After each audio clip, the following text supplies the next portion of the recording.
Anda menyaksikan Headline News pukul 9 waktu Indonesia Barat, saya Jason Sambo. Pemirsa, aktivitas perdagangan saham sempat terhenti selama libur dan cuti bersama Lebaran 2026. Aktivitas bursa kembali berjalan normal hari ini. Dan untuk informasi terkini kita bergabung bersama jurnalis Metro TV, Ardan Anugrah dari Gedung Bursa Efek Indonesia, Jakarta. Selamat pagi. Ardan, seperti apa pantauan perdagangan saham hari ini? Ya, Jason, hari ini perdagangan saham di Bursa Efek Indonesia kembali dibuka pasca libur Lebaran di akhir pekan kemarin.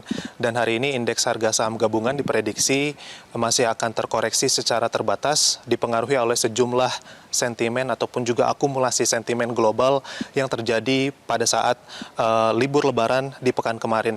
Dan untuk mengetahui bagaimana detailnya, saat ini kita akan coba tunjukkan secara langsung kepada Anda, Jason dan juga pemirsa, bagaimana pergerakan IHSG saat ini. Di mana saat ini indeks harga saham gabungan bergerak di zona merah, yakni di level psikologisnya 7.071 dengan pelemahan sekitar 0,43% atau setara dengan pelemahan 30 basis poin. Dan tadi pada saat dibuka pukul 9 tepat, indeks harga saham gabungan berada di level 7.084 setelah sebelumnya ini berada di level 7.106 dan mengalami penguatan sebesar 1,20% di pekan kemarin. Dan hingga saat ini setidaknya sudah ada sekitar 2 triliun nilai transaksi yang terjadi, sementara itu ada sekitar 3,2 miliar lembar saham yang diperdagangkan. BRI dan Reksa Sekuritas, Jason, menyebut bahwa IHSG sebelumnya diperkirakan akan menghadapi tekanan seiring ketidakpastian global yang masih terjadi.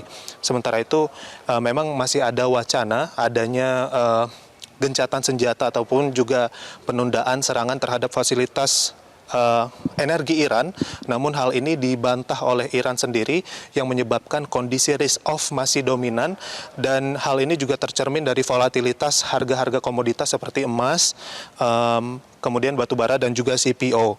Sementara itu juga di saham regional seperti Asia dan juga saham Amerika Serikat juga sempat ditutup melemah untuk keseluruhan indeksnya. Dan memang saat ini sejumlah para pelaku pasar masih menantikan bagaimana kelanjutan dari perang ini terjadi, karena memang kalau memang ini perang masih akan dilanjutkan, maka ini akan menguatkan nilai dari mata uang dolar sendiri dan akan menekan rupiah. Sementara itu jika perang ini akhirnya bisa mereda, maka akan membuat indeks harga saham gabungan di Indonesia ataupun juga saham regional dan di Amerika akan kembali menguat. Jason. Baik, terima kasih. Jurnalis Metro TV Ardan Anugrah melaporkan langsung dari Bursa Efek Indonesia Jakarta, dan selamat bertugas kembali.